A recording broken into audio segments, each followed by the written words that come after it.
이재명과 민주당이 참 희한해요. 희한하다기보다는 이제 급해졌나 봐요. 네. 왜? 거리로 뛰쳐나갔어요. 이게 왜 지금 눈에 들어오냐 하면 사실 정당이 거리로 뛰쳐나가는 건 진짜 최후의 수단이거든요. 네네. 그러니까 박근혜 대통령 탄핵 때 기억해 보세요. 박근혜 대통령 탄핵 때 그냥 단체들, 지금의 촛불행동 같은 단체들이 난리를 치고 매주 막 뭐 거의 나중엔 매일같이 광화문을 점거하고 막 했을 때 그때도 정치인들은 가장 늦게 나갔어요. 네네. 그리고 자기네들이 나가서 혹시나 후폭풍 맞을까봐 그랬고,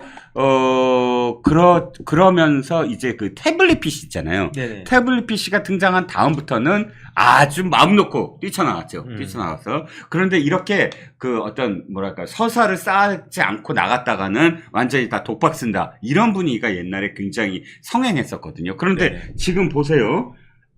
이재명과 민주당이 뛰쳐나갔어요. 네네. 그리고 한 10,000명 정도가 모여서 개혁 입법 즉각 수용 이렇게 얘기했습니다. 이재명이 드는 거는 뭐 개혁 입법이라고 해서 특검 수용하라 이거지만 이 자리에 황운하가 뭐 조국혁신당인데 마이크를 잡고 탄핵 열차 지금 이 순간으로 말미암아 탄핵 열차가 빨라진다 이렇게 네네. 얘기했어요. 즉 네네. 탄핵을 위해서 나간 거거든요. 제가 보니까 이거 숨 고르는 게 아니라 거의 와 급박하다 빨리 해야 된다 거리에 이렇게 뛰쳐나가기 시작했다라는 거죠. 네네. 자 그런데 문제는 거리 뛰쳐나간 게 문제가 아니고 상설 특검입니다. 네네. 상설 특검 이게 와 박주민이 정말 묘수라고 생각하고 김어준한테 달려갔어요. 네네. 김어준한테 달려가서 왜 그런 거 있잖아요. 이거 딱 다 이제 이 이슈로 터뜨리려고 네. 김어준이랑 주거니 박거니 하면서 이 상설 특검이 와 찾아봤더니 말이지 대통령도 못 건드려. 이건 국회에서 그냥 규칙 바꾸면 4대 3이 돼 이렇게 네네. 표현합니다. 네네. 3이 나는 국민의힘인 줄 알았더니 3이 국민의힘이 아니에요. 네네. 중립적인 사람들이에요. 네네. 대법원장 뭐 아니면 저기 누구야 법원 행정처장 하고 그 다음에 변협회장하고 네네. 여기서 추천한 사람들이거든요. 네네. 그런데 이 3인을 적으로 돌리고 우리가 넷을 다 하면 4대 3이 돼. 우리 마음대로 할 수 있어. 이렇게 표현합니다.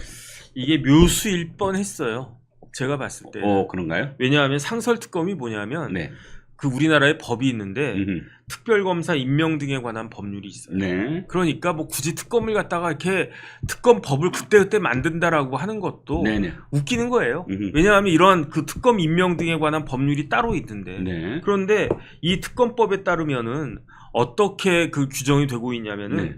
특검을 할 수 있는 경우를 두 가지로 잡고 있어요. 네. 첫 번째는 네. 국회가 필요하다고 본회의에서 의결하는 경우. 음. 두 번째는 법무부 장관이 이건 검찰보다 특검에서 하는 게 필요해라고 인정을 해가지고 그 사건을 특검으로 만들면 그럼 특검이 되는 거예요. 그런데 지금 국회가 압도적인 다수당이니까 야당이 네. 그러니까 국회가 필요하다고 인정해. 그래서 본회의에서 의결해. 그러면 이제 특검이 되는 거예요. 네. 그럼 중요한 건 항상 그렇지만 중요한 건 특검이잖아요. 네. 이 특검을 어떻게 임명하느냐. 네. 특검 후보 추천위원회가 있는 거예요. 음흠. 그래서 그러면 특검 후보 추천위원회는 위원이 몇 명이냐? 7명이에요. 예. 그 7명인데 누구냐? 네. 첫 번째 법무부 차관, 아하. 두 번째 법원 행정처 차장, 그 다음에 세 번째가 변협회장이에요. 네. 그 다음에 네 번째가 뭐냐면 국회에서 4명을 추천하는데 네. 국회에서 어떻게 4명을 추천하느냐 그 구체적인 방법은 국회 규칙으로 정한다 이렇게 돼 있어요. 예. 그런데 제가 국회 규칙을 찾아봤더니 네. 제1교섭단체에서 2명을 추천하고 네. 4명이 남았는데 네, 네. 그 중에 2명은 제1교섭단체, 제일 큰데 제1당이라는 이야기죠. 예. 그 다음에 두 번째는 기타 교섭단체에서 2명 이렇게 돼 있어요. 네. 근데 지금은 국회가 교섭단체가 2개밖에 없잖아요. 예. 그러니까 민주당하고 국민의힘이니까 민주당이 제1교섭단체니까 2명을 후추위에다가 위원으로 집어넣고 네. 그럼 나머지 2명은 예컨대 조국당이 교섭단체가 됐다. 그럼 조국당에서 한 명 추천하고 국민의힘에서 한 명 추천하고 이렇게 됐었어야 됐는데 네. 그러니까 지금 조국은 그럴 거예요. 거 봐라. 그러니까 그 조국은 이거를 낮춰있지. 조국 교섭단체 기준을 20석에서 10석으로 낮췄어야 되는 거 아니냐. 예. 또는 그거 봐라. 저기 민주당에서 한 10명 정도는 우리한테 꿔줬어야 되는 거 아니냐. 그럼 이러한 경우에 써먹게 3명을 갖다가 할 수 있으니까 네. 좋은 거 아니냐. 이렇게 주장하겠지만 어쨌든 지금 교섭단체는 2개밖에 없는 거예요. 네. 그런데 박주민 의원이 나름대로 묘수라고 생각하는 게 네. 국회 규칙이잖아요. 네. 그러니까 국회 규칙에서 후추위 위원을 4명을 갖다가 국회에서 뽑는데 국회 규칙으로 해놨는데 국회 규칙이 여당 야당 반반씩 하라고 한 거를 싹 바꿔가지고 예. 제1당에서 4명을 갖다 다 추천해라. 네. 이렇게 해버리면 되지 않느냐. 네. 그러면은 남는 사람이 누구냐. 법무부 차관, 행정처 차장, 변협회장이니까 네. 그 사람들 3명이 뭐 예컨대 뭐 이종근을 아무리 밀어도 그 진짜 거기 국회에서 4명을 이종근 변호사를 밀어버리면 나머지를 갖다가 아무 뭐 다른 뭐 이렇게 훌륭한 분을 갖다가 밀어도 그 이종근 변호사가 그 되는 거 아니냐. 나 안 되는 쪽이 더 나아요. 나 민주당이 추천하는 거 싫어. 아무리 예를 들었든 난 민주당 추천 안 받을 거예요. 착각하지 마요. 형님 아니고요. 이종근 변호사. 넘어갑시다. 진짜인 것 같아. 아니 그래가지고 쉽게 말하면 예. 국회 규칙 바꾸면 되는구나. 네네. 그러면은 차관, 차장, 변협회장이 아무리 뭐라고 이야기한들 네. 우리 쪽 민주당의 4명이 네. 이렇게 해가지고 그 뭐 이종근 변호사를 뭐 그 선임을 박은정 하든 남편 말이죠. 그렇죠. 네. 그 다음에 뭐 또 누가 있을까? 뭐 예컨대 이용구 법무부 차관했던 뭐 그런 사람을 갖다가 추천하든 그렇게 하면 되겠다. 묘수다라고 딱 생각을 했는데 예. 규정을 보니까 어떻게 되어 있냐면 네네. 대통령은 네. 이렇게 후보 추천위원회에서 2명의 후보자를 선정해가지고 네. 대통령한테 추천한단 말이에요. 네네. 그러면 그 3조 3항에 네. 대통령은 이렇게 추천받은 날로부터 3일 내에 2명 중에 1명을 특검으로 임명하여야 한다 이렇게 돼 있어요. 하여야 한다가 의무조항 아니에요? 의무조항이에요. 예. 그러니까 안 하면 안 돼. 예. 안 하면 안 돼. 그러니까 예. 박주민은 야 이거 묘수다 이거. 끝났다. 이게 국회 규칙만 바꾸면 그러면 되는구나 라고 딱 이야기를 갖다가 하는데 네. 그런데 법이라고 하는 건 뭐냐면요. 네. 의무조항인지도 중요하지만 네. 의무조항을 안 했을 때 페널티 조항이 중요한 거예요. 오. 그러니까 쉽게 말하면 대통령이 예. 그 뭐 이종근 그다음에 이용구 뭐 이런 사람들을 추천을 그 후추위에서 해가지고 특검으로 선정을 갖다가 해라라고 들이밀어도 네. 대통령이 가만히 있으면 네. 어떻게 되는지에 대해서 아무런 규정이 없어요.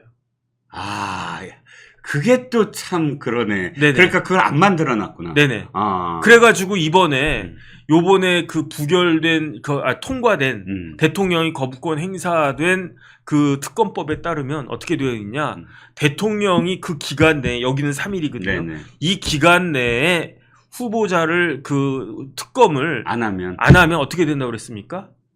연장자. 그렇죠. 그러니까 이종근하고 정혁진이 둘이 딱 올라갔으면 누가 그 특검이 되는 거다? 이종근이 있죠. 그렇죠. 연장자가 되는 거예요. 기분이 썩 갑자기. 그런데 사실은 제가 그걸 안 만들어 놨구나라는 말을 하면서도 안 만들어 놓은 게 너무 당연한 거예요. 네네. 왜냐하면 후보자 추천해서 아주 공정하게 할 수 있도록 뭐 1교섭단체, 2교섭단체 하고 그 다음에 가장 중립적일 수 있는 사람 법무부 차관, 법원행정처장, 변협회장이 추천하고 하면 네네. 사실 이게 문제가 될 게 없어. 그렇죠. 대통령 전에 2명이면 임명할 수 있어. 그러니까 페널티 조항한테 필요가 없어. 네네. 이렇게 돼서 안 만드는 거지. 아니 예컨대 예. 정상적으로 돌아간다라고 하면 네.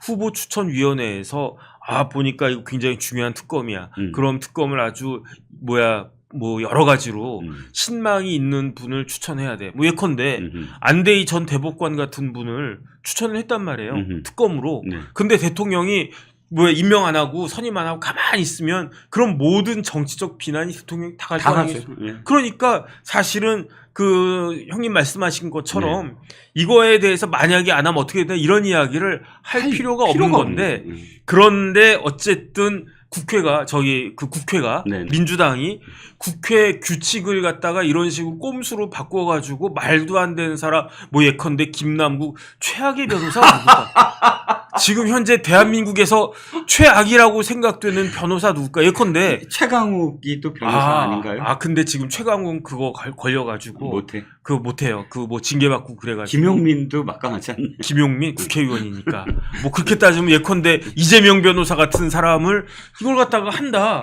그러면 누가 봐도 대통령이 그 중에 한 명을 갖다가 선임해야 된다라고 국민들이 생각하겠습니까? 안 하죠. 그러니까 그게 너무 당연한 그런 거지. 여론을 갖다 딱 입고 예. 아예 그럼 나 안 할래. 가만히 있을래. 그럼 예. 어떻게 하나 보자. 그러면은 그 둘 중에 한 명 연장자를 그냥 한다라고 해야 되겠습니까? 아니면 젊은 사람을 해야 된다고 해야 되겠습니까? 뭐 연수원 기수가 빠른 사람을 해야 된다라고 하겠습니까? 여자를 해야 된다고 하겠습니까? 그건 말도 안 되죠. 그러니까 나름 저기 누구야 이번에 한 게 박주민이 머리 써가지고 막 이렇게 했다라고 생각을 했는데 결국은 의미가 없는 거예요. 그렇군요. 결국은 의미가 없고 그렇군요. 특검을 한다라고 생각을 하면 특검을 네. 해야 된다라고 생각을 하면 네. 그냥 가장 공정한 사람이 특검할 수 있도록. 그런데 다른 걸 다 떠나서 기본적으로 상설 특검이 있어요 우리나라는. 네네. 그게 뭐냐면 네네. 그게 공수처예요. 상설 특검이라는 똑같은 어떤 효과를 볼 수가 있는 거죠. 아니 왜냐하면 예, 이 예. 특검법이 네. 그 특검 임명 등에 관한 법률이 훨씬 먼저 생겼고요. 네. 그 다음에 공수처가 생긴 거예요. 네. 그러니까 그 특검이 뭡니까? 특별검사잖아요. 뭐가 특별검사니까 일반 검사에 대해서 특별검사란 이야기잖아요. 네. 왜 특별검사입니까? 일반 검사가 아니고 특별하니까. 그게 특별한 검사가 누굽니까? 공수처 검사지. 예. 그러니까 굳이 특검을 갖다 공수처를 만들어 놓고 또 특검을 한다, 또 특검을 한다? 말이 안 되는 거예요. 그렇습니다. 그러니까 이 상설 특검법의 해프닝도 사실은 이게 지속적으로 이슈가 될 수가 없다. 네네. 그래서 박주민도 사실 자기의 개인적인 의견인 것처럼 지금 하지 이게 확산되지는 않더라고요. 보니까. 네. 그럼 사실 이거 조금 다른 얘기인데 한동훈 후보가 던져놓은 그 제3자 특검이 사실은 지금 꽤 먹히고 있다라는 생각도 들고 있거든요. 네네. 두 가지가 먹히는 게 뭐냐면 지금 제의요구권이 왔을 때 대부분의 패널들이나 대부분의 정치 분석하는 사람들이 이렇게 얘기해요. 아니 그거 나중에 제3자 특검을 하든 뭘 하든 국민의힘에서 또 다른 어떤 그런 걸 발의할 수도 있는데 굳이 7명이 지금 그거 찬성할 이유가 없지 않느냐 이렇게 얘기하거든요. 그건 뭐죠? 룸을 하나 만들어 놓은 거 아니에요. 아니 그 다음에 당장 네. 이 최상병 특검법에 찬성하겠다라고 공개적으로 이야기했던 국민의힘 국회의원이 4명이었잖아요. 네. 그 다음 공개적이진 않지만 속으로 그래도 이건 해야 돼. 왜냐하면 민심이 이쪽에 많이 있어 라고 생각한 소신이 있는 사람들이 보이지 않게 네. 4명이 있을 때 5명 있을 때 어떻게 합니까? 네. 그런데 딱 한 명 빼고 나머지는 쑥 들어갔잖아요. 네. 당장 김재섭 의원도 그 민주당 특검법 나 찬성 안 한다. 네. 반대한다. 하지만 남아가지고 부결을 했잖아요. 그렇죠. 하지만 제3자 특검법이 만약 발의가 되면 네. 그 가능성이 있으니까 여기서 내가 부결하겠다라고 했죠. 그런데 김재섭이 이상합니까? 안철수가 이상합니까? 안철수가 이상하죠. 제가 봤을 때 안철수 의원은요, 그 민주당 특검법 법안이 바뀐 줄도 모르는 거 아닌가? 바뀐 법안 내용을 보기라도 했나? 저는 어쨌든 그런 생각이 들거든요. 그러니까 지금 민주당에서 막 고민하고 있는 거예요. 왜냐하면 대통령이 지난주 화요일에 거부권 행사했어요. 그러면 좋아 그러면은 언제 재의결을 할 거다. 빨리빨리 그 스케줄 줘야 되지 않습니까? 네네. 못 내놓고 있잖아요. 저는 그 다음에 제일 중요한 건 뭐냐면 공수처에서 빨리 결과 내놔야 돼요. 뭐 하는 겁니까 공수처? 공수처가 수사 시작한 지 얼마나 됐습니까? 엄청나죠. 언제야? 그 사건 이뤄지고 지금까지 붙잡고 있는 거죠. 아니 당장 그 이종섭 대사에 대해서 출국 금지한 게 언제입니까? 작년 아니고 올해 그러니까 작년 말 아니었나요? 작년 말에 수사 시작해가지고 그래가지고 뭐 올 초부터 시작해가지고 출국 금지 계속해 했었잖아요. 그러면 벌써 지금 1년 가까이 되는데 여태까지 뭐 하고 있는 거야? 그러니까 지금 뭐 민주당에서 특검 하니 많이 이런 이야기 하기 전에 공수처에서 제대로 된 정확한 답을 내놓으면 그럼 지금 논란 쑥 들어갑니다. 그러니까 공수처가 폐지되지 않으려면 빨리빨리 제대로 된 일을 해야 될 것이다. 저는 그런 생각이 들고요. 뭐 그때까지 어쨌든 특검법 관련해가지고 뭐 이런저런 이야기 나오기 전까지는 이게 그 결과가 나올 거라고 생각을 하는데 저는 늦어도 아무리 늦어도 7월 중에는 공수처가 결과 내놔야 된다라고 저는 생각합니다. 뭐 공수처가 결과가 나오면 대통령이 이야기했듯이 수사 결과도 나오지 않았는데 특검을 하는 건 문제가 있다라는 그 하나의 어떤 허들 하나가 없어지는 거니까. 다른 걸 다 떠나가지고 네네. 최상병이 순직한 날이 네. 기일이 언제냐면 7월 19일이잖아요. 네네. 이번 주 금요일 아니겠습니까? 맞습니다. 그러면 그 최상병 일주기가 되기 전에는 되기 전까지는 공수처가 결과를 내놨었어야 된다라고 저는 생각을 하고요. 네. 근데 뭐 지금은 그게 난망해 보이니까 아이 좋아 그러면 시간 조금 더 줄 테니까 7월 말까지는 무조건적으로 결과 내놓으라고 저는 강력하게 촉구하고 싶습니다. 진짜. 그렇습니다. 상설특검은 사실 보니까 점점 그냥 해프닝화 돼 있는 것 같고, 뭐 김승원 우리 GSG께서 요즘 자주 등판하시네. 네네. 이번에 또 등판하셔갖고 투트랙을 준비하자, 뭐 특검법과 상설특검 투트랙을 준비하자, 뭐 이렇게 하는데 이거 잠깐만 그냥 상식적인 차원에서 몇 가지만 물어볼게요. 자. 특검법은 상설특검법 말고 특검법은 네네. 예산까지도 거기다 책정을 하잖아요. 그렇죠. 그런데 상설특검도 사실 외부 인사들도 특검보니 뭐니 뭐 특검이니 뭐니 이렇게 다 하고 하려면 예산이 필요한데 네네. 이건 법으로 어떤 규정이 있습니까? 그거는 없는 것 같아요. 없어요. 네네. 그거는 없는 것 같고 요즘은 법을 제정할 때 네네. 어느 정도 비용 축에서 같은 게 들어가니까 그러니까 얼마 정도 들어갈 것이다. 그 최상병 특검법 관련해 가지고는 80몇억 들어간다고 1년에 네. 제가 그렇게 기억한 것 같은데 어찌됐든지 간에 뭐 상설 특검도 돈 들어가는 거 뭐 당연한 거죠. 왜냐하면은 그 특검 뭐 그 공짜로 일합니까? 다 차관급 정도 그 연봉 줘야 되고요. 그렇죠. 그 다음에 거기 들어간 사람들 다 또 돈 줘야 되고 그러는 거니까. 110일 정도 일하게 만드는데 당연히 돈 네네. 줘야 되겠죠. 네네. 자, 그리고 두 번째 질문은 뭐냐면 국회 규칙은 어떻게 바꿉니까? 그 국회에서 바꾸는 거예요. 국회에서 다수결로 네. 본회의에 상정을 하나요? 법처럼? 그거는 국가 예컨대 네. 이제 법이 있고 네. 법 밑에 하위 법령이 있잖아요. 네네. 그러니까 그 행정부는 대통령령이 있는 거고요. 네네, 시행령이. 그 다음에 법원은 대법원 규칙으로 하는 거고요. 네네. 그 다음에 그 국회는 국회 규칙으로 하는 건데 아마 본회의에서 바꾸겠죠? 네. 전 그 생각이 들고요. 제정 및 개정 역시 국회의원들의 그 표결로 이루어진다. 대법원 규칙은 대법관 회의에서 아마 그 다 그 바꿀 거고 국회 규칙은 본회의에서 하지 않을까 저는 그 생각이 듭니다. 펜실바니아에서 있었던 공화당 유세 현장에서 트럼프 전 대통령에 대한 저격 시도가 있었습니다. 깜짝 놀랐습니다. 1980년 레이건 대통령에 대한 총격 이후에 미국 대통령에 대한 또 한 40여 년 만에 총격이 아니었나 싶었는데요. 우리 또 외교안보 전문 기자라고 할 수 있는 우리 이영풍 기자님, 그 상황 어떻게 보셨습니까? 그 보시면은 이 총알이 말이죠. 뒤쪽에서 날아오더군요. 저는 앞에서 이렇게 쏘는 줄 알았는데 보통 영화에서 보면 앞에서 쏘잖아요. 그렇죠. 정면을 보고. 뒤통수를 노려가지고 아마도 이 트럼프 대통령 왼쪽 위에 있는 저기 어디 건물 어딘가에서 저격을 한 거죠. 지붕에서. 예, 그래서 이 총알이 그 나중에 보면 이제 속보로 이 사진 특종한 또 사진도 나와요. 이 트럼프 대통령 이 뒤쪽으로 총알이 날아가는 그게 사진이 찍혔어요.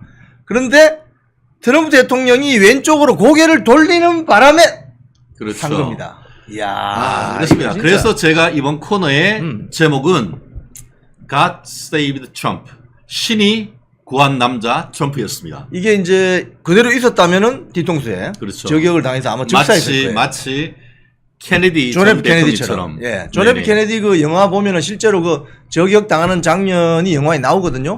거기 보면은 이 뒤쪽에서 쏘죠. 왜냐하면은 이 사람의 경우에 뒤통수를 저격받으면 바로 즉사거든요. 그렇습니다. 뒤통수에 숨골, 손해가 있고 손해가 우리 호흡을 관여하기 때문에 그래서 우리 UFC 같은 거 할 때도 뒷골에 대한 그 뒤통수에 대한 타격은 반칙이거든요. 예. 왜냐하면 그건 생명과 직접 관계가 있는 것이고 결국 지금 이번 그 트럼프 저격수가 뒤통수를 노렸다는 것은 쉽게 말하면 한 방에 보내기 위한 치명상을 입히겠다는 그런 의도로 읽히는 부분 아닙니까? 그렇죠. 그 총알을 보니까 8발 쐈다고 하죠. 그 총이 있지 않습니까? 그게 이제 미군 정규군이 쓰는 M16A2를 개량한 거, 민간형으로 그렇죠. 개량한 거예요. 우리 지금 현재의 예. 군인들이 쓰는 것을 예, 군인들이 민수용으로 개량한 개량한 것이라고 거예요. 조금 그러죠. 사이즈 작게 해서 한 네. 건데, 요게 제가 제 옛날 32년 전에 미군 부대 카투사를 근무할 때 쏴봤는데요. 잘 맞아요. 아주 잘 맞아요. 이게 정확도가 아주 좋아요. 그래서 그게 민수용으로 개발된 건데, 그 총으로 8발을 쐈다고 하니까 와. 제가 봤을 때 이 칸창에 있는 거 자동으로 해서 드르륵 갈겨버렸다는 드르륵 갈긴 그런 거죠. 느낌이에요. 예, 근데 드르륵 갈겨버리면 정확하게 안 맞습니다. 그렇죠. 예. 한 발씩 한 발씩 쏴야 되는데 처음에는 한 방 쏘고 쏘고. 안 되니까 그냥 이제 드르륵 드르륵 갈겼다라는 그런 그렇죠. 느낌이 강하고 그것을 다른 지붕에서 지키고 있던 그 SS 스페셜 에이전트들이 또 저격을 해서 원점 타격을 해서 상황이 클리어됐다. 그렇죠. 그 사진 보면은 나중에 그 참 그 저격범 사살당한 저격범이 참 이 친구가 이해가 안 되는 것이 예. 21살이라고 하잖아요. 맞아요. 예. 21살인데 그 총을 들고 그 건물 지붕입니까? 옥상 쪽으로 이렇게 기어서 가는 게 보였다고. 그 지지자들이 봤어요. 예, 그래서 예. 저거 이상한 사람인데 해서 동영상을 찍어서 또 이게 공개가 돼 있잖아요. 예. 참 이상한 친구입니다. 그래서 보면. 미국 언론에서는 어떻게 표현을 했냐면은 마치 곰이 사다리를 그렇지. 타고 지붕을 올라가는 모습이었다라고 하면서 그 모습을 신고를 했었는데 신고를 했어요. 다른 그 옥상에서 있었던 사람은 그 지붕의 각도 때문에 못 봤던 것 같다 그런 그 평가가 나오더라고요. 그렇죠. 그래서 이제 지붕으로 올라갔는데 아마도 그럴 수도 있어요. 아마 그 경호팀의 일원이 아닐까. 그래서 약간 느슨해졌을 수가 있는데 결국 그 저격범이 이제 총을 발사해가지고 트럼프 대통령이 정말 저 세상으로 갈 뻔했습니다. 갈 뻔했습니다. 정말. 거의 저 세상 문턱 염라대왕하고 인사할 뻔했죠. 그렇죠. 네. 그리고 제가 이제 그 직감적으로 그 뉴스가 처음 떴을 때, 이런 우리가 의심을 하죠. 트럼프 대통령이 뭐 조금, 말도 좀 과하게 하고, 액션도 좀 크잖아요. 그렇죠. 헐리우드 액션 좀 하잖아요. 예. 그래서 저게 설정된 건가? 그렇죠. 해서 처음 사진을 보니 이 오른쪽 뺨을 이렇게 앞으로 핏줄기가 두 줄기로 이렇게 흘러내리는 걸 보고 참 이상하다. 총을 맞으면 보통 앞에서 맞는데 어떻게 그 단상 밑으로 내려가서 뭔가 이 색칠을 하고 왔나? 처음에 저는 그런 생각을 했어요. 순간적으로. 네네네. 근데 나중에 보니까 이 오른쪽 귀 위쪽이 총알이 스쳐가면서 혈흔이 생기고 예. 피가 흘러내린 그 예. 장면. 이거 진짜 상황이구나. 이렇게 느꼈죠. 그렇습니다. 사실 그 트럼프 같은 경우에는 여기가 펜실베니아 주였는데 사실 트럼프 같은 경우에는 유펜에서 그러니까 그 펜실바니아에 있는 유펜 뭐 전 세계에서 탑 중에 탑이 될 수 있는 학교에서 또 MBA를 했지 않습니까? 그렇죠. 자기의 네. 어떤 동문 수학했던 곳에서 이런 그 저격을 받았는데 지금 저격수가 총격범이 전국 수학 과학 장학금을 받을 정도의 어떤 그런 상당히 지적 역량은 탁월했던 사람인 것 같은데 그리고 또 요 사고가 있었던 그 도시가 서울로 친다고 하면은 분당 뭐 이 분당. 정도에서 네, 맞아요, 상당히 맞아요. 그 백인들 중산층 이상 사는 상당히 어떻게 보면은 그 소득 수준이 높은 지역이었다라는 평가를 듣는데 거의 외톨이에 가까운 그런 그렇죠. 생활을 했다. 어제 그 영상을 자세히 보시면은 유심히 보시면은 지지자들 중에 백인들이 많아요. 맞아요. 예. 예. 그러니까 도시 쪽으로 가면은 흑인 지지자들도 트럼프를 위해서 많이 나오거든요. 근데 어제 거기 보면 화면에 보면 백인들이 많죠. 백인들이 많고 이 저격범 사살당한 저격범은 21세 청년인데 공화당원이고 현재 공화당원인데 학교에서 수학 과학을 잘해서 상도 받고 이런 친구인데 친구들이 없는 외로운 늑대. 외로운 Lonely 늑대. Wolf. 예. 외로운 늑대형의 스타일이다. 그래서 아마도 어떤 그 트럼프에 대한 안 좋은 인상을 가지고 있어서 저격을 하려고 시도한 것이 아닌가 이렇게 의심이 됩니다. 그렇습니다. 사실 이 부분과 관련해 가지고 그 그러니까 비밀 요원들이 지금 거리에서 경호는 했지만 결국 이런 그 사전에 총이 발사되기 전에 이걸 막지 못한 것에 대한 상당한 또 비판도 있다라는 측면에서 이런 그 비판은 어떻게 생각하십니까? 이거 비밀 경호국이 사실은 드러나지 않게 VIP를 경호해야 되잖아요. 근데 그 문재인 정권 때 왜 문재인 정권 시장 갔을 때 이거 저 기관단총 보이고, 국민한테 찍혔잖아요. 예, 맞아요. 예. 그건 비밀 경호국이 아니거든요. 비밀 경호국은 공개 경호국이에요. 완전히 그건 오픈된 아마추어죠, 아마추어. 예. 근데 사실 미국의 이 비밀 경호국은 뭐 영화에도 많이 보셨겠지만은 정말 그 VIP를 안 보이는 곳에서 은밀하게 1차선, 2차선, 3차선까지 있대요. 예, 예. 그래서 어제 그 영상에 나온 까만 옷 입고 선글라스 낀 그 사람들이 1차 저지선이고 2차, 3차는 건물 위에 이렇게 스나이퍼들이 있죠. 예, 맞아요. 그래서 저격수. 예. 혹시 뭐 누가 총격범이 보인다 이러면 바로 그냥 그 사건이 발생하기 전에 대응하는 것인데 이게 실패한 거죠. 실패한 그렇죠. 거죠. 현장에 있었던 사람들은 막 다다당 이런 소리가 나니까 그것이 마치 독립기념일 지난 7월 4일 있었던 독립기념일 어떤 그 폭죽 쏘는 소리다라고 그렇죠. 그렇게 네. 느꼈었는데 바로 인근 사람이 그러니까 그 트럼프가 스피치를 시작해서 한 5분 정도 지나서 트럼프가 갑자기 고개를 숙이고 또 주위의 사람이 피를 흘린 걸 보면서 직감적으로 그것이 현실이었다라는 걸 깨닫다라고 얘기를 하는 것 같은데요.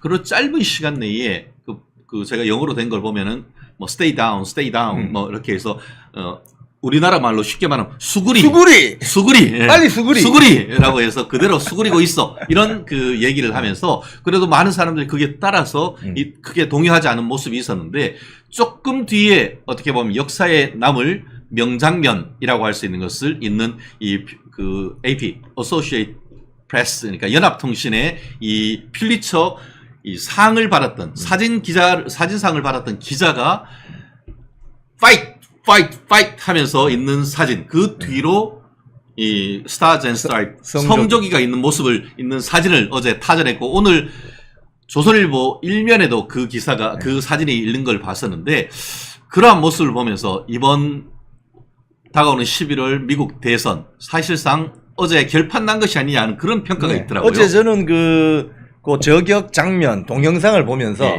제가 또 이 기자 생활을 했지 않습니까? 그렇죠. 예. 그 총소리가 나고 트럼프가 스테이 다운 되고 그 다음 기자들이 막 움직여요. 앞에 보시면 쫙 사진기 든 그 기자들이 오른쪽으로 가죠. 자 이게 왼쪽으로 갈 수도 있고 오른쪽으로 갈 수도 있잖아요. 왜 오른쪽으로 갔을까요? 오른쪽 위에 성조기가 걸려 있었거든요. 그겁니다 그거. 그러니까 사진 기자들은 사진 한 컷을 찍을 때 앵글을 어떻게 잡느냐 미리 현장에 딱 가보면 압니다. 그 사람들은 구도를 여기서 찍어야 되겠다. 그래서 왼편에 있다가 총소리가 나자 오른쪽으로 확 몰려가죠. 그런데 그 퓰리처상 받은 AP 사진 기자가 그 장면을 찍었는데 트럼프 대통령이 오른쪽 뺨에 피가 흐르고 그리고 경호원들이 에워싸고 있는 가운데 이 계단을 내려오는데 거기서 주먹을 불끈 쥐면서 하는데 거기 하늘에 보면 성조기가 걸려 있어요. 처음에 사람들이 지금 합성한 사진 아니야? 했는데 아닙니다.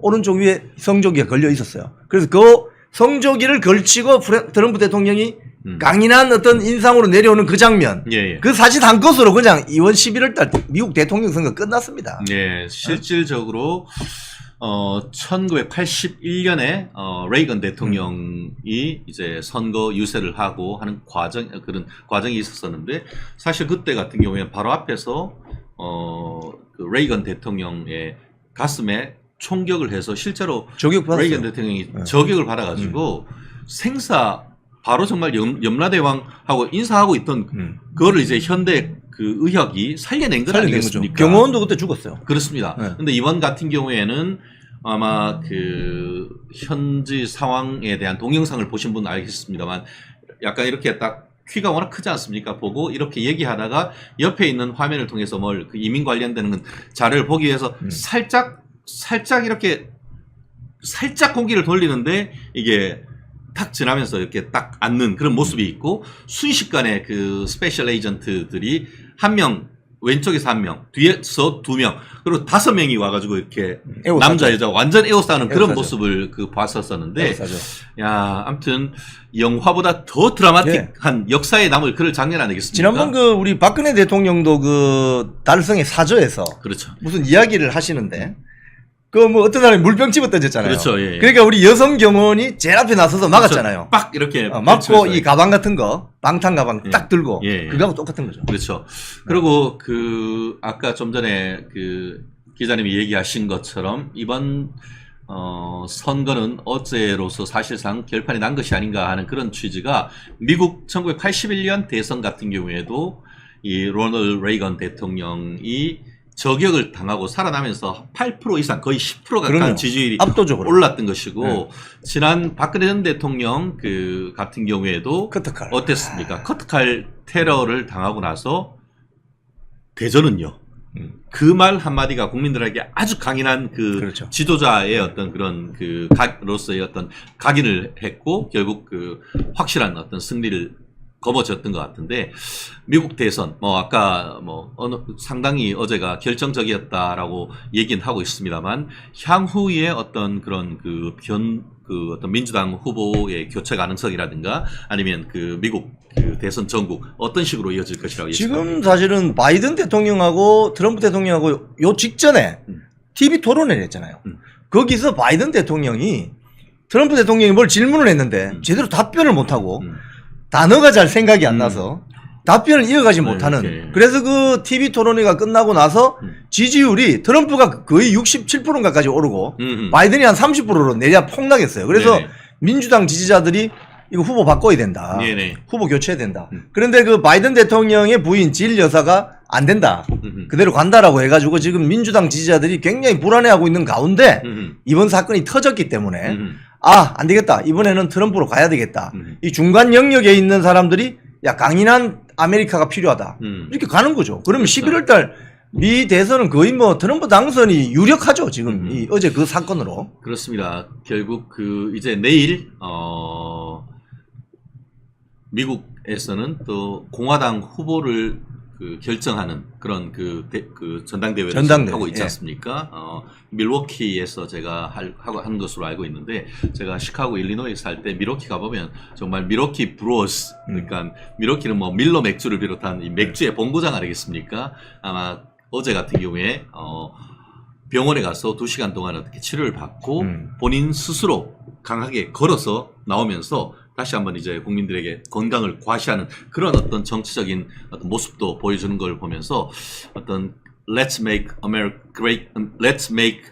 great again. 마가라고 하죠. 마가라고 하는 그런 이미지를 지금 강하게 심어준 반면에 이 기자님 말씀하신 것처럼 지금 현재 조 바이든 대통령 같은 경우에는 경도에 인지장애가 있지 않는가 하는 그런 비판. 맞습니다. 그렇게 하면서 이제 민주당 내에서도 상당 부분 어떤 여전히 어떻게 보면은 그 후보 교체에 대한 그런 비판이 있기 때문에 결국 자중딜한 오히려 또 미국을 어제 현장에서도 보면은 일어나서 나갈 때 그 현장에 있던 사람들이 USA 그런 것을 이렇게 그 외치는 연호하는 그런 모습을 보면서 상당 부분 많은 국민들이 어떻게 보면은 지나치게 뭐 60 이제 조 바이든이 82세 그리고 지금 도널드 트럼프가 지금 78세. 사실 나이 차이가 그렇게 큰 건 아닙니다만 그럼에도 불구하고 국민들이 느끼는 이미지의 차이는 그럼요. 상당 부분 크게 나다 보니까 지금 이런 부분에 있어서의 어떤 대선에 대한 예측이 상당 부분 어떻게 보면 한쪽으로 쏠리는 그런 모습을 보이고 있는 건 아니겠습니까? 지금 미국 같은 경우에 보시면 아시겠지만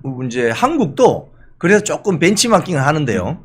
대선 후보들 토론회 하면은 한 2시간씩 세워놓습니다. 그렇죠. 세워놓습니다. 서서 합니다. 지난번에 그 힐러리하고 트럼프하고 붙었을 때 이제 두 명이 서서 이제 토론회를 하는데 이제 그 토론 방식이 참 특이해요. 힐러리가 이렇게 이야기할 때 트럼프가 그 스튜디오를 서서히 걸어 다닙니다.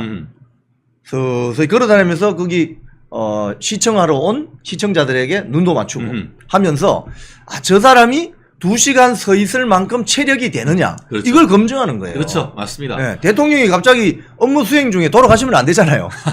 그렇죠. 그래서 그런 걸 미국 유권자들이나 언론에서 그렇게 하는 이유는 그렇죠. 대통령 미 합중국 대통령 임무를 수행할 만한 건강이 담보되는가. 그렇죠. 이걸 확인하는 거죠. 결국 피지컬과 멘탈 이 두 가지를 다 TV 토론을 통해서 국민들에게 선보이는 것 아니겠습니까? 사실 트럼프 같은 경우에는 저도 이제 제 변호사 자격할 초기에 2000년대 초기였던 것 같습니다. 그때 apprentice 견습생이란 어떻게 보면은 그 견습생을 해서 실제로 그 회사 비즈니스에 투입을 하고 또 팀으로 개인으로 한 다음에 평가를 하죠. You are hired. 너 고용됐어. 그리고 you are fired 했던 그때의 그런 그 모습을 국민들이 상당히 많이 봤고 그때의 어떤 결정의 단호함, 그 나중대로 합리적인 결정, 뭐 그런 것을 보면서 어떻게 보면은 그 비즈니스맨에서 이제 politician 이 정치가로 이제 크게 된 건 아니겠습니까? 그렇죠. 그런 이미지가 여전히 지금 남아 있었는데 최근에 이제 그 미국이 상당히 경제적으로 어려운 그런 사정 속에서 다시금 이제 그 경제적으로 보완하는데 누가 책임자일까? 이런 부분에 대해서도 어떤 비즈니스맨으로서의 어떤 경력이 상당히 또 도움이 되고 하는 것 같아요. 그리고 그렇죠. 또 아까 있었던 그런 본인이 이제 총격을 받았음에도 불구하고 잠깐 기다려라고 하면서 이렇게 쇼를 하려고 하는 그런 국민한테 보여주려고 하는 그런 모습 속에서 옛날에 그런 TV 토론회나 이런 것을 상당히 어떻게 보면 쇼맨십 같은 것도 있다. 그런 느낌도 있더라고요. 트럼프가요. 옛날에 아세요? 그 홈 언론이라는 홈 영화에도 출연했습니다. 나홀로 집에. 나홀로 집에. 맞아요. 예. 나홀로 집에 그 출연한 장면이 뭐냐면 트럼프 호텔. 트럼프 호텔에 그 나홀로 저 주인공 꼬마 아이가 맥컬리 컬킨. 예, 예. 트럼프 호텔에 와가지고 그 로비에서 트럼프를 만나는 장면이 예. 있어요. 그래서 트럼프가 우리 최 변호사님 말씀하신 것처럼 엔터테인먼트 기질이 다분합니다. 예. 예. 그러니까 본인이 이제 그 부상이 그리 심각하지 않다는 것을 스스로 깨달았는지 어쨌든 그렇게 긴급한 상황 속에서도 자신의 강인한 모습을 국민들에게 각인하는 이런 모습을 좀 보았고, 네, 우리 도리맘님 말씀 그대로 까미어 출연인 것이죠. 예. 이영풍 기자님 화이팅. 유쾌하고 재미있는 대통령이다라는 그런 표현을 해 주셨네요. 그리고 또 어제 이제 트럼프 대통령을 비롯한 뭐 미국 내의 공화당 지지자들이 또 결집도 했습니다만, 또 미국 내의 또 현재 대통령 조 바이든 대통령이 주말이어서 본인의 어떤 그 정치적 고향이자 고향인 델라웨어주에 가 있다가 이 상황이 발생하자 바로 급고 또 어떻게 보면 백악관으로 귀환하면서 그 미국의 결코 있어서는 안 된다라는 일이 벌어졌다라고 개탄을 하면서 트럼프 대통령과도 또 안전한 것을 확인하고 전화도 했다며요. 그게 미국 정치의 수준 아니겠습니까? 우리도 좀 그랬으면 좋겠는데, 그죠? 그러니까 미국 지금 조야가 다 일치하는 것이 이런 정치적 극단주의는 곤란하다. 미국은 총기 소지가 자유로운 국가잖아요. 그렇죠, 예. 그렇기 때문에 테러를 하려고 마음만 먹으면은 가능한 국가입니다. 네. 그렇기 때문에 정치 대중 연설 집회장에서 저런 식으로 총기를 난사하는 건 절대 안 된다. 그건 민주당이든 공화당 지지자이건 마찬가지인 거죠. 그런 면에서 미국 정치의 품격을 느낄 수 있죠. 그리고 이제 트럼프 대통령 후보가 만약에 이제 11월에 많이 당선이 되면 지금 동북아시아는 물론이고 유럽, 나토를 주변으로 하는 유럽, 뭐 러시아, 중국, 동북아시아 지형에 엄청난 변화가 올 겁니다. 그래서 거기에 대한 우리 대비책이 뭐 우리나라 같은 국민의힘, 민주당, 뭐 대통령실 할 것 없이 네. 여기에 우리는 포커싱을 맞춰야 돼요. 그렇습니다. 사실 네. 일본 같은 경우에는 이미 트럼프 대통령 시대를 생각하면서 트럼프의 책사들과의 어떤 그 긴밀한 그런 어떤 그 재팬 스쿨로서의 어떤 그런 외교 관계를 하기 위해서 마크 접촉이 굉장히 좋다라고 그렇게 얘기하고 있습니다만, 과연 우리나라는 어떤 지금 준비를 하고 있는지 윤석열 대통령 정부에서 이런 부분에 대해서 좀 개인적인 어떤 친분, 특히 이번 같은 경우에 이런 그 사고를 계기로 해서 어떤 위로를 전하고 개인적으로 어떤 그 특사를 보내거나 어떤 그런 우리가 물밑 외교 이런 걸 통해서 개인적인 친분, 특히 이제 이런 그 어떻게 보면 비즈니스맨들 같은 경우에는 그런 어떤 그 개인적인 친분, 마치 지난번에 어땠었습니까? 트럼프가 당선되고 안타깝게 뭐 2년 전에 그 유세 중에 총격으로 또 목숨을 잃은 아베 신조 총리 같은 경우에는 당선돼서 하기 전에 최고급 일본 그 골프채, 트럼프 골프 좋아하잖아요. 가지고 가서 뉴욕에 있는 그 트럼프한테 가서 그거 선물로 주고, 또 나중에 하는 동안 그 트럼프 본인 그 골프 클럽 가서 같이 골프도 치는데 그 골프 치고 할 때 그 드론으로 해가지고 이렇게 봤는데 아베가 골프 잘 안 치다가 가놓으니까 벙커에 들어갔다 나오다가 자빠지기도 하고 했는데, 그러면서 어떻게 보면 개인적인 어떤 친분을 쌓아가고 있는 그런 거 아닙니까? 그게 사실요, 지금 일본이라는 나라를 여러분 생각해 보세요. 일본이라는 나라가 미국에 대해서 사실은 호의적일 수 있습니까? 1945년 폐망할 때 원자폭탄 2방 맞아가지고 내려앉은 나라 아닙니까? 예. 미국이 그 폭격기를 보내가지고. 그런 어떤 악감정을 가지고 있는 나라예요. 사실은 미국하고 일본은. 그렇죠. 그런데 일본이 어떻게 합니까? 같이 골프도 쳐주고 벙커에서 올라다가 넘어지기도 하고 그러면서 우리는 트럼프 미국 좋아요. We love USA라고 하잖아요. 왜? 국제 정치가 그런 겁니다. 그러니까 지금 우리 민주당 국민의힘 대통령실 할 것 없이 미국 대선 결과에 대해서 굉장히 예의주시해야 되고 그런 측면에서 지금 최근 윤석열 대통령께서 미국 가서 지금 바이든하고 뭘 협정 서명하고 왔습니까? 핵과 관련된 그 핵 공유를 넘어서는 그런 핵 협정을 핵 하고 공유. 왔죠. 이게 무슨 소리냐? 북한 러시아가 지금 그 아주 밀착되는 군사 협정을 했잖아요. 혹시 군사적인 액션이 일어나면 자동 개입할 수 있다. 뭐 이런 걸 했잖아요. 거기에 대한 대응인데 우리 한국은 NPT에 가입돼 있기 때문에 한반도 영토 안에는 핵무기가 들어올 수 없어요. 그래서 어떻게 됐느냐?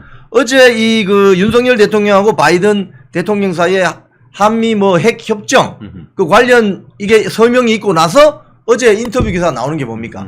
인도 태평양 아시아 태평양 사령관이 주일미군, 주한미군을 관장하는 그 태평양 사령관이 가능하면 핵 잠수함을 공유할 수 있다.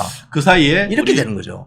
윤석열 대통령이 정말 이 트럼프의 어떤 피격 사건 직전에 미국 가서 바이든 현 대통령하고 핵 관련 한반도 핵 억제 작전 지침에 관한 공동 성명을 채택했는데 이거 완전히 신의 한 수입니다. 신의 한 수. 그러니까요. 우리 한반도 영토에 핵무기가 들어오지 않더라도 미 핵 잠수함이나 또는 그런 이야기도 있더라고요. 우리 디젤 잠수함에 한국군의 디젤 잠수함에 어떤 장치를 해서 이 잠수함은 물 밑에 들어가 있기 때문에 그렇죠. 이게 어디 있는지 알 수가 없어요. 이게 더 무서워요, 사실은. 그래서 동해 어딘가에 미 핵 잠수함이 왔다 갔다 하다가 혹시 북한 쪽에서 핵무기를 쓰려고 한다 이러면은 가만두지 않겠다는 경고를 한 거잖아요. 그렇죠. 예. 그러면 핵무기 못 쓰죠. 그렇죠. 핵무기 못 씁니다. 그렇습니다. 지금 우리 윤 대통령은 뭐 우리 댓글도 씁니다만 외교 천재라고 얘기를 들을 만큼 문재인이 완전히 망가뜨려 놓은 한미 관계 또 한일 관계를 지금 서서히 회복시켜가지고 한미 관계 동맹은 정말 박근혜 대통령 때 이상으로 지금 든든하게 되고 있고 그걸 연결고리로 해서 또 한일 관계도 정말 우호 증진을 해오고 있지 않습니까? 그럼요. 그렇기 때문에 이것이 이제 미국 대통령이 어떻게 바뀌건 간에 이어질 수 있는 그런 어떤 외교 역량을 발휘해 주시면 좋겠고 그렇게 하기 위해서 최근에 보면은 이게 그 EU 그러니까 유럽연합의 어떤 그런 그 모임에도 지금 계속 가시는 이유가 바로 그것 아니겠습니까? 지금 그 북한하고 러시아가 지금 밀접하게 밀착하고 있지 않습니까? 사실상 예전처럼 조로 군사 동맹 수준 그 이상으로 지금 그렇죠. 격상돼서 무력 충돌이 있을 때 자동 개입하는 듯한 정도의 어떤 걸 하고 있는데 이 상황 속에서 미국하고의 관계가 강화된다고 해서 해결될까요? 오히려 크렘린 궁 바로 코앞에 있는 것이 유럽입니다. 유럽이죠. 그렇기 때문에 한국과 유럽과의 관계를 긴밀하게 해놓으면은 북한과의 긴급 상황 속에서 유럽 전선에 대해서 어떤 자기들이 러시아가 긴장 관계에 있기 때문에 쉽게 우리 한반도의 전쟁에 개입하기 어려운 그 린치핀 내지 그 지렛대를 이유로 가지고 있지 않습니까? 그런 전략적인 목표로 당연하죠. 윤 대통령이 뛰고 있는 건 아니겠습니까? 이게 아마 저 문재인 대통령 때는 상상을 못했던 일이에요. 윤석열 대통령이 취임하고 나서 나토에 가서 막 외교를 시작했잖아요. 그때 일부에서 나온 여론 이런 겁니다. 한국 대통령이 왜 유럽까지 가서 그렇죠. 나토 북대서양 조약기구 나토군하고 왜 이야기하지? 자, 그런데 그때 이미 훨씬 전부터 독일, 영국의 구축함, 군함들이 아시아 지역에 오기 시작했어요. 왜 그런지 아세요? 지금 어제 보도 나온 걸 보면 일본하고 독일이 군사협력을 강화하기로 했습니다. 독일군은 군대지만 일본은 군대 아닙니다. 자위대입니다. 이게 뭐지? 이거 80년 전에요. 2차 세계대전 때 독일, 이탈리아, 일본이 3국 동맹을 맺은 적이 있어요. 추측국. 그래서 동맹이. 자기 나라에 전쟁 나면 도와준다. 즉 이 말은 무슨 말이냐면 독일의 입장에서는요. 폴란드만 지나면 바로 러시아잖아요. 러시아의 힘이 유럽에서 커지면 제일 경계하는 나라가 독일입니다. 그래서 독일이 그때 3국 동맹 80년 전에 3국 동맹을 맺을 때도 러시아의 힘을 저 시베리아 극동아시아로 조금 분산시켜야 돼 해서 일본하고 손잡은 거예요. 그렇죠. 일본도 마찬가지예요. 그렇죠. 러시아의 힘을 이 극동아시아로 못 오게 그렇죠. 유럽 쪽으로 옮겨야 돼. 그래서 독일하고 일본이 짝짝꿍 되는 겁니다. 그렇죠. 이게 지금 80년 만에 또 벌어지는 거예요, 지금. 그렇죠. 이런 지금 한반도 상황에 윤석열 대통령이 외교를 잘하고 있는 그렇죠. 거죠. 신의 한 수인 거죠. 네. 전체적인 구도를 보면서 이제 완급을 조절하는. 기본적으로 어떻게 보면은 우리가 그 대한민국 건국 70년 이래에 정말 대한민국 어떻게 보면 고조선 이후 최대의 어떤 그런 그 번영을 구가할 수 있는 것은 전쟁이 없었던 것은 결국 건국 대통령 이승만의 한미 방위조약 이것이 든든하게 있으니까 러시아건 중국이건 북한이건 꼼짝마가 되는 건 아니겠습니까? 아이, 그것 때문에 사실 우리가 군대를 제 같은 경우는 30개월, 우리 네. 아들은 1년 6개월만 가잖아요. 그렇죠. 예. 그게 없으면 북한처럼 10년씩 군대 가서 근무해야 된다니까요. 그겁니다, 그거. 그 여력으로 우리가 경제 발전한 거 아닙니까, 지금. Freedom is not free. 자유는 공짜가 아닌 거예요. 공짜 점심이 어디 있습니까? 그럼요. 그 마치 공짜로 다 할 수 있는 것 같이 얘기를 하고 있는데 당신들이 누리는 좌파들이 당신들이 누리고 있는 지금의 번영과 지금의 자유, 그것들은 정말 한미 동맹으로서 피로서 지금 지켜낸 이 힘의 어떤 그 우위 속에서 지켜내고 있는 그런 것 아니겠습니까? 그렇죠. 그런데 지금 지난주 주말이죠. 윤석열 대통령 탄핵해야 된다고 나온 집회 현장에 나와 있는 종북 주사파들이 뭐라고 해요?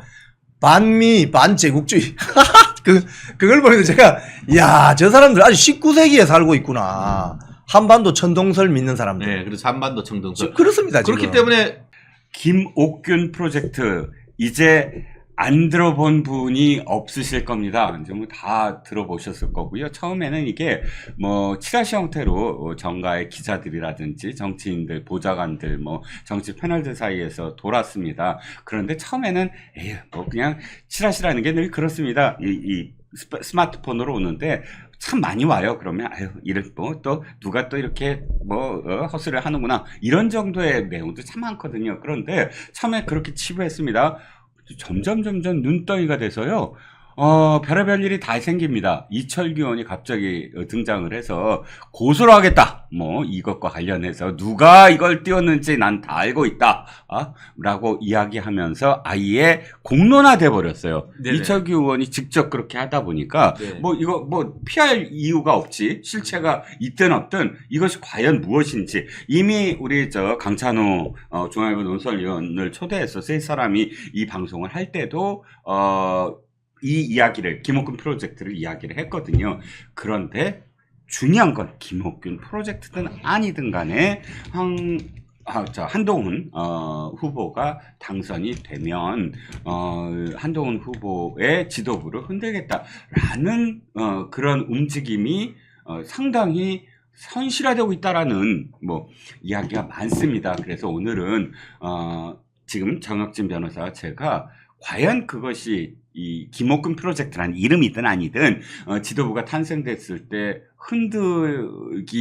흔들려는 어떤 생각들이 있다면 어떤 형태로 그것이 진행될 것인가를 좀 분석해 보면 어떨까 해서 김옥균 프로젝트와 관련된 이야기를 좀 나눠볼까 합니다.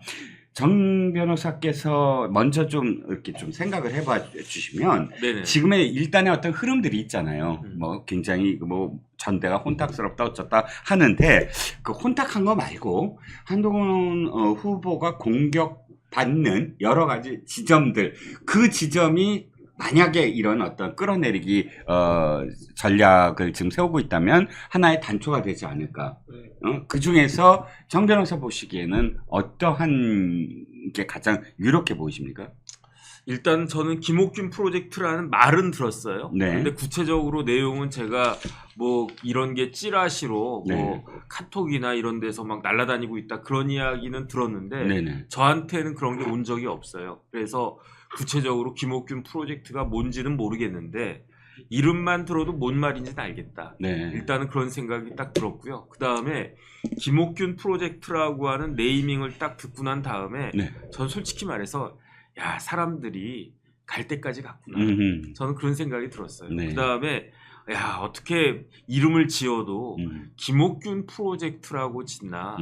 이거는 진짜 생각이 없구나. 네네. 저는 지금 이 김옥균 프로젝트라고 하는 그 이야기를 한동훈 캠프 측에서 만들었을 리는 만무하지 않습니까? 그렇죠. 스스로 자해하는 거나 마찬가지니까 네네. 만약에 그거를 한동훈 캠프에서 만들었다라고 하면은 그 사람들은 바보니까 결국은 한동훈을 공격하는 측에서 만들었을 수밖에 없는데 네. 한동훈을 공격하는 사람들은 누구를 지키려고 하는 겁니까? 결국은 대통령을 지키겠다는 네. 이야기잖아요. 네네. 한동훈은 배신자고 한동훈에게 배신당한 대통령을 지켜야 되겠다. 이게 이제 이 사람들의 논리인 거라고 저는 생각을 하는데 네. 김옥균 프로젝트라고 하는 네이밍이 딱 그 떠오르는 순간 자신들이 지키려고 했던 그 다음에 대한민국 국민 모두가 지켜야 되는 대통령을 공격하는 모습이 되는 거예요. 제가 네네. 봤을 때. 왜냐하면 김옥균 하면 뭐가 생각납니까? 갑신정변. 갑신정변 뭡니까? 3.1천하. 그런데 3.1천하 갑신정변의 주역들이 누굽니까?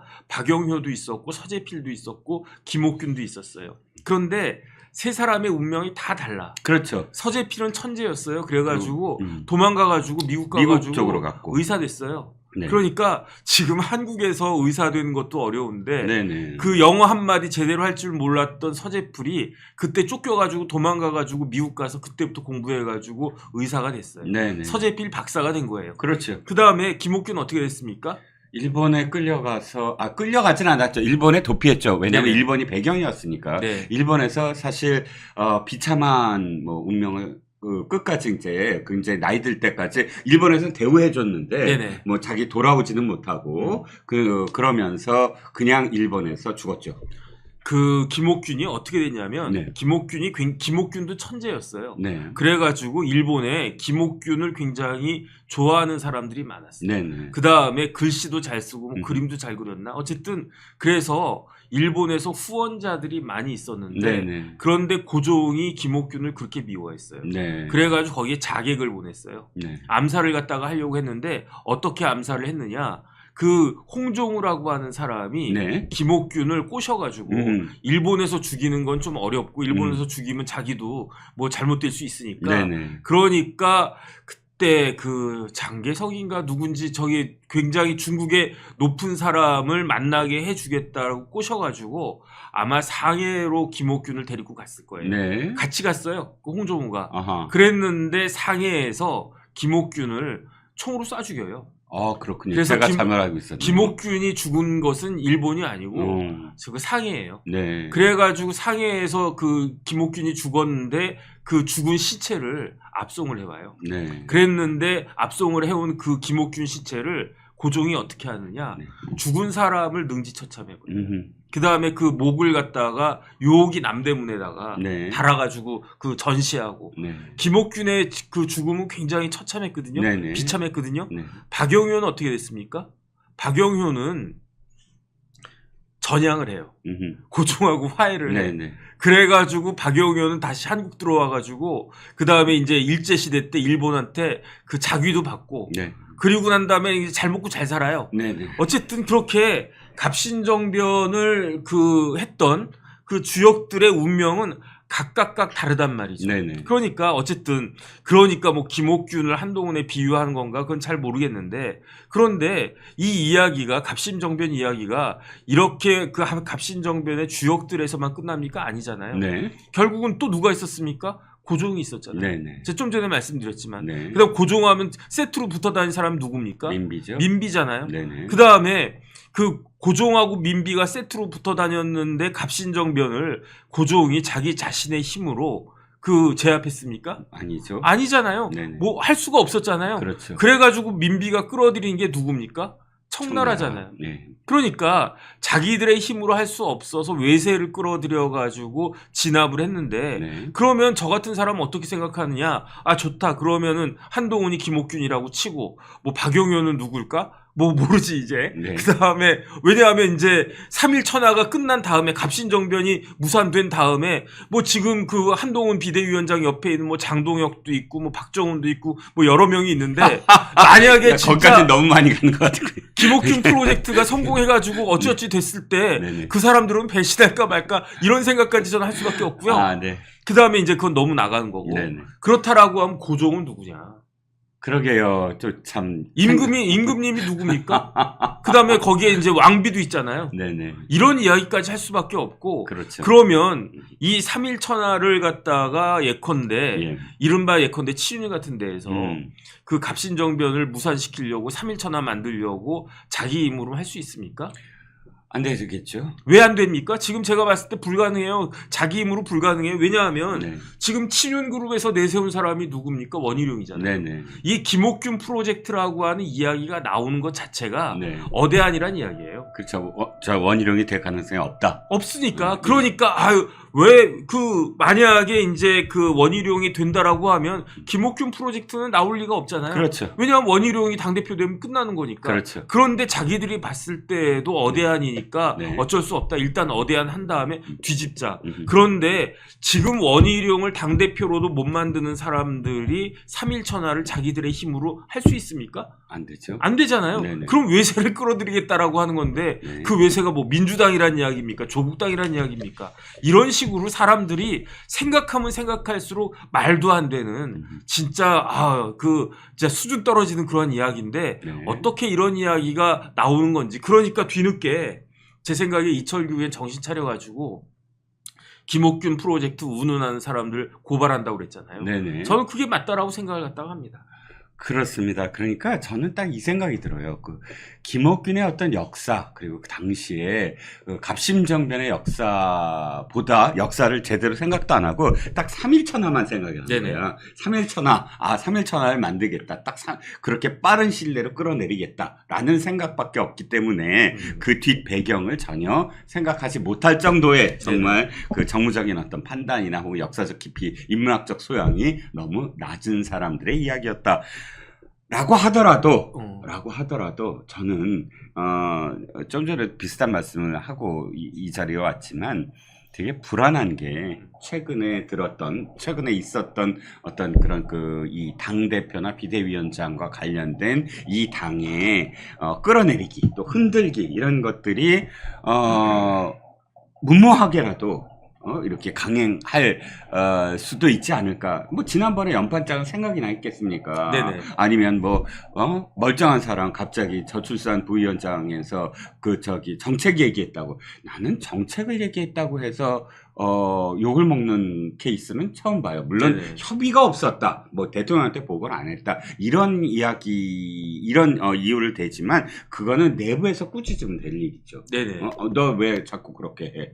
이제 이건 잘못됐어. 하고 이렇게 공식적인 어떤 질책을 하면 되는 일이지. 바로 논평을 하면서 오전에 했던 저출산위원회 부위원장의 그 발언을 오후에 우리는 그런 이야기를 한 적이 없다라는 식으로 면박을 주는 것. 이것도 저는 처음 보는 일이고요. 네네. 이런 식의 어떤 행태들을 생각을 하면 이것도 안 하라는 보장이 있느냐 이런 생각이 들어서 참 참담했습니다. 그럼 좀 더 이야기를 진전해 보면 정병께서는 만약에 이게 뭐 기가 막힌 거는 이제 그만 얘기하고 실행을 한다 그러면 어떤 부분으로 실행이 가능할까요? 아니, 지금 당장 이야기 나오는 게 네네. 이게 김옥균 프로젝트라고 하면 딱 맞아요. 댓글팀. 댓글팀 처음에 누가 이야기했습니까? 장해찬이 이야기했어요. 네. 그걸 누가 받았습니까? 원희룡이 받았어요. 네네. 그다음 또 지금 누가 등장합니까?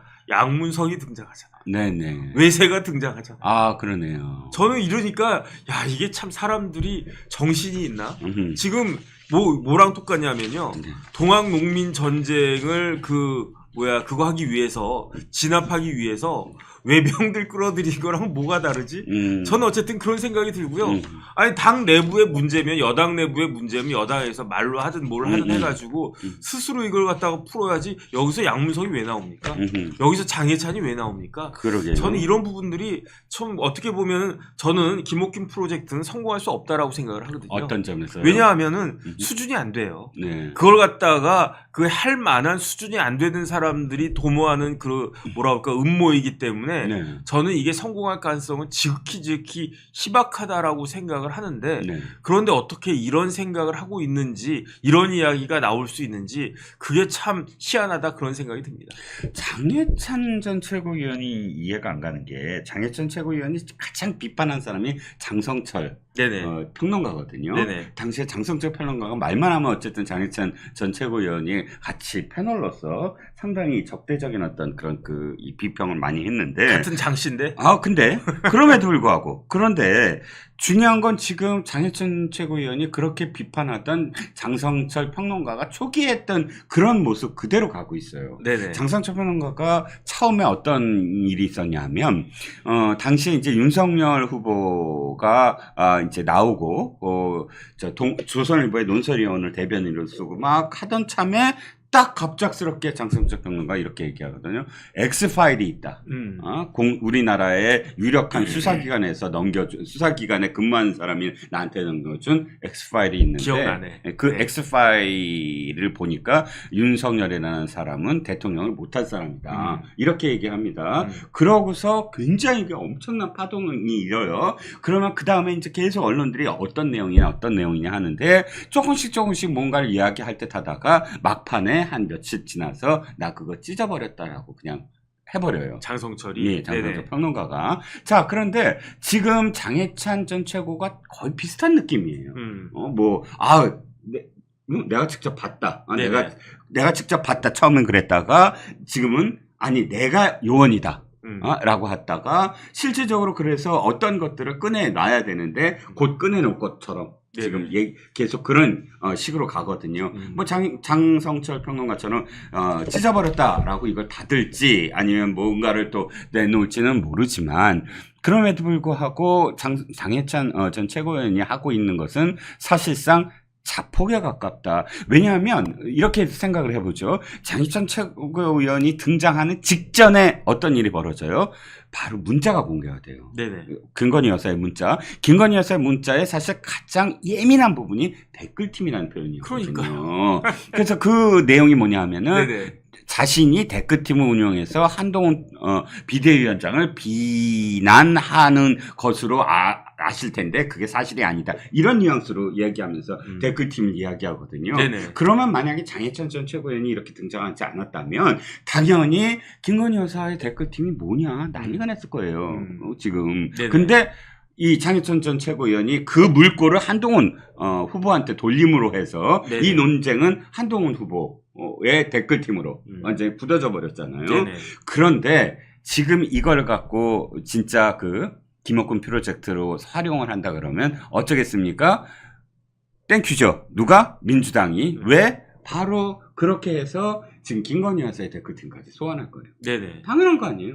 그래갖고 그래 지금까지는 입법 청문회에서 지금 김건희 여사와 모친을 불렀는데 증인이 당연히 안 올 테지만 국정조사하자. 네네. 댓글팀은 국정조사해야 되는 거 아니냐. 네. 이렇게 나올 겁니다. 그러니까 국정조사하면요 동행명령이 가능해요. 그렇죠. 그러면 그게 가장 파워풀한 거고. 법적으로 그냥 데리고 오는 거죠. 네네. 그런데 네. 장해찬은 그러면 완전히 자기가 정말 김건희 여사를 보호하기 위해서 그 물꼬를 한동훈한테 돌렸다라고 생각하겠지만 전혀 아니게 그 물꼬가 끝내는 김건희 여사한테 가는 그런 자폭에 지금 수를 두는 거 아니냐는 거죠. 그러니까 제일 속 터지는 게 어떤 때냐면은 네네. 밑에 있는 사람이 열심히 일을 해. 네. 그런데 그게 자폭하는 거야. 그냥 차라리 놀고 빈둥빈둥 거리면서 아무것도 안 하면은 그러면 나한테 피해라도 없는데 네. 얘가 무지하게 나를 위해서 일하는 것처럼 하면서 진짜로 또 그런 마음으로 열심히 일을 하는데 해놓은 거 보면 나한테 해만 된단 말이에요. 그렇죠. 이런 역할을 왜 하는 건지 그렇게 생각이 없나? 저는 그런 생각이 듭니다. 그렇습니다. 누가 그러면 대통령과 그 대통령의 부인을 지키는 입장인지를 저는 좀 판단해 주십사 하는 생각이에요. 네네. 뉴스원이라는 이 통신사입니다. 이게 어느 쪽으로 이렇게 치우치지 않아요. 통신사는 뭐 기본적으로 제가 뉴스원이나 혹은 뉴시스가 뭐 특정해서 보수 진영 쪽이다, 뭐 진보 진영 쪽이다라고 비판을 받아본 적이 별로 없었던 매체입니다. 이렇게 제목이 나왔습니다. 자폭전대가 자초한 댓글팀 의혹 중대범죄로서 특검 띄우는 민주. 네네. 이건 그러니까 댓글팀 의혹이 가중됨으로써 민주는 고맙게도 이걸 특검으로 가져갈 조짐이다. 뭐 이런 내용입니다. 그러니까 사실 지금 댓글이라는 것이 과연 김옥근 프로젝트인지 확신은 못 가지지만 그러나 결과는 정말 자폭일 가능성이 크다라는 거고요. 두 번째는 이겁니다. 지금 오늘 나온 기사들을 쭉 보면 참 이 김옥근 프로젝트가 댓글 말고도 혹시 총선 백서냐? 네네. 라는 거예요. 김규완이라는 이름 이제 다 아실 겁니다. 이 모든 사실 문자 파동, 이게 김규완으로부터 출발하잖아요. 그렇죠. CBS 논설실장 김규완이라는 사람이 갑작스럽게 방송에 나와서 한동훈 법무부 장관, 비대위원장 시절에 이 김건희 여사의 문자를 읽고도 답장을 하지 않았다라는 네네. 거를 밝힘으로써 지금 이 모든 지금 진짜 난장판이 됐는데 이 김규완이라는 사람이 강적들에 나와서 또 얘기를 했어요. 뭐라고 얘기를 했냐면 전당대회 후 추가 도발이 있는데 그 추가 도발은 백서로 할 것이다. 이렇게 얘기를 한 거예요. 네네. 아니요, 평소에 제가 김규환 논설실장의 그런 발언이나 방송 멘트는 사실상 조금 거의 이렇게 흘립니다. 왜냐하면 치라시에서 제가 본 것들을 마치 확신을 가진 것처럼 늘 이야기하거든요. 네네. 그래서 이게 진짜 뭐 확인 작업을 거친 기자니까 기자는 검증을 해야 되잖아요. 그럼 최소한 검증을 한 건지 대통령실에서 들었다는데 정말 대통령실에 빨대라도 있는 건지 되게 궁금했는데 지금은 제가 여기서 인용을 해요. 왜?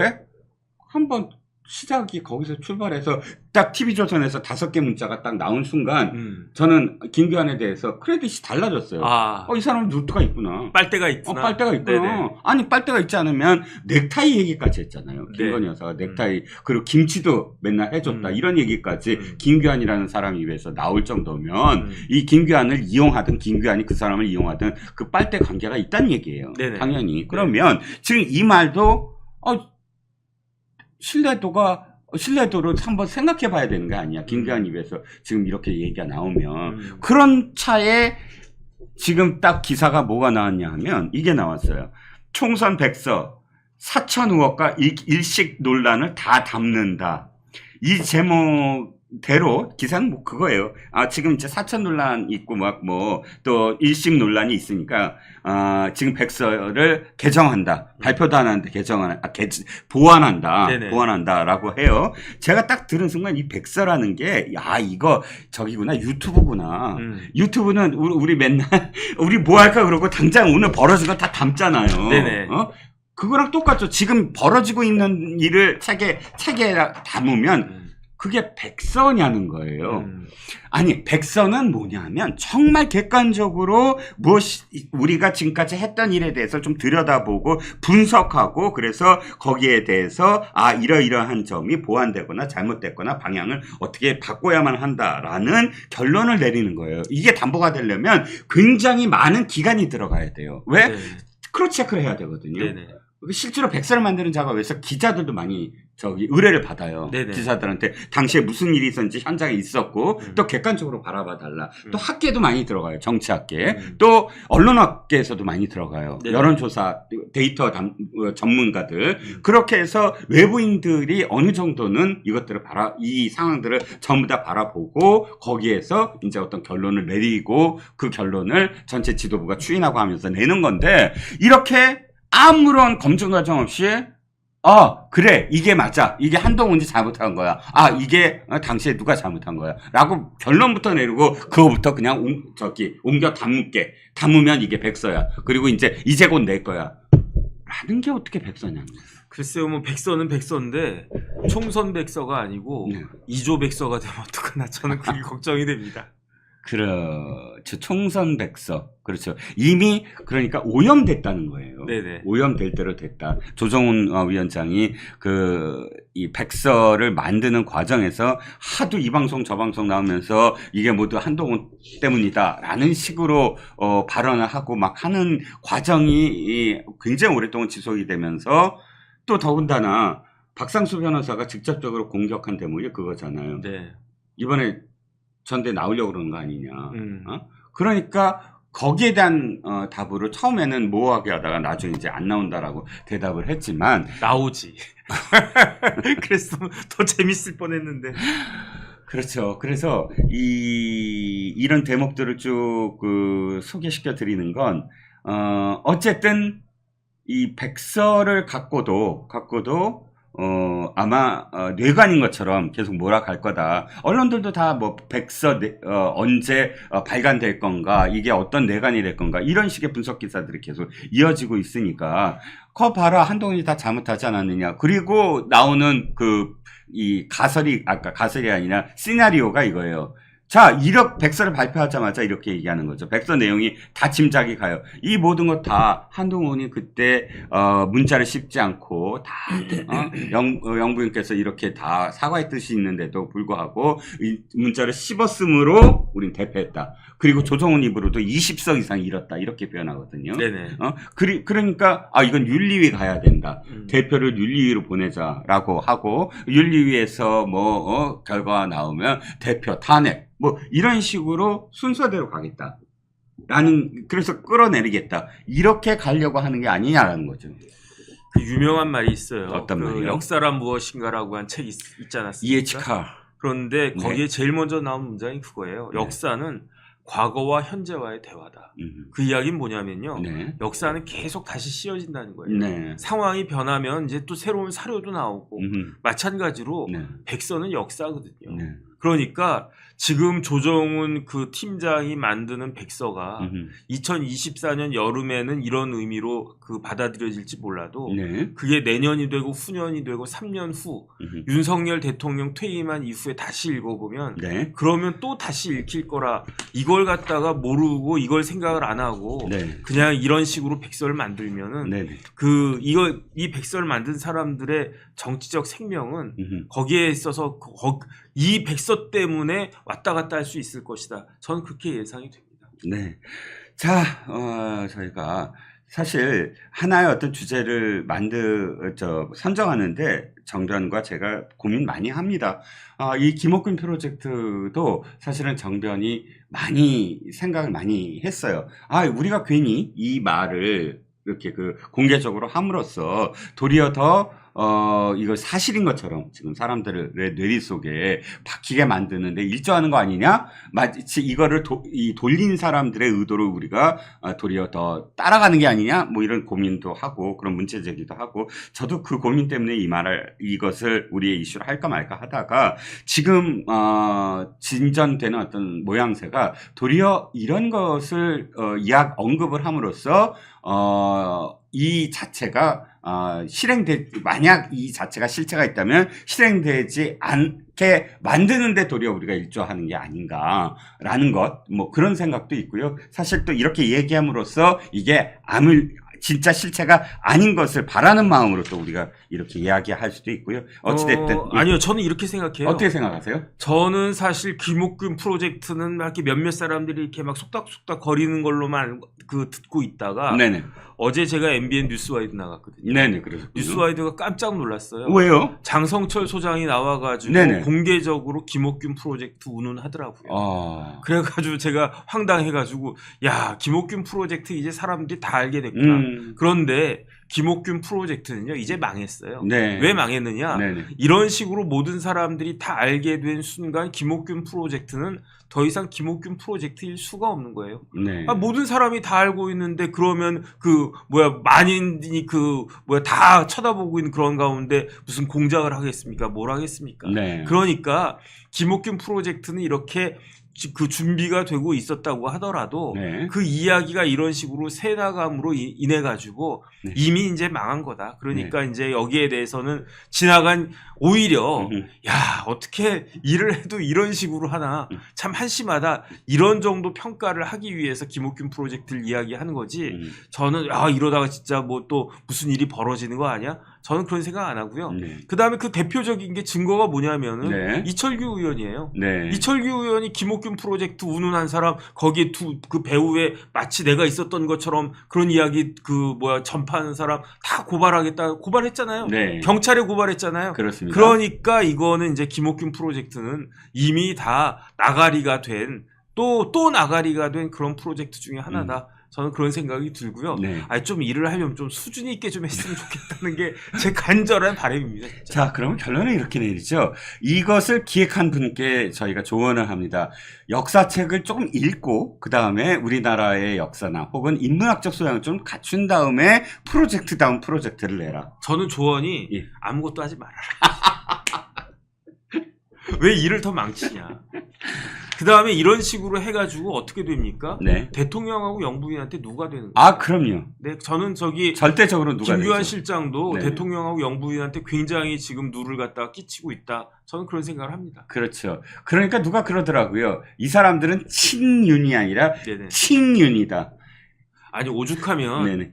나경원 후보가 뭐라고 그랬습니까? 뭐라고 그랬죠? 지금 원희룡 후보가 뭐냐면은 네. 가장 강력하게 그 누구야 그 한동훈 후보를 도와주는 사람이 네. 원희룡이라고 그랬잖아요. 네네네. 그러니까 어쨌든 나경원 후보는 기쁘기도 하고 답답하기도 하고 왜냐하면 본인이 2등으로 올라갔으니까 기쁘기는 한데 네. 그래도 원희룡이 너무 한동훈을 세게 도와주고 있으니까 그건 또 불만일 거고 그렇죠. 지금 이런 상황이다 참 한심하다는 생각이 듭니다. 그렇습니다. 이제 김옥균 프로젝트라는 그런 말도 안 되는 그런 프로젝트 이름은 아마 멸콩 라이브에서는 더 이상 들으실 수가 없을 겁니다. 안녕. 자, 다음 이슈로 넘어가 보죠.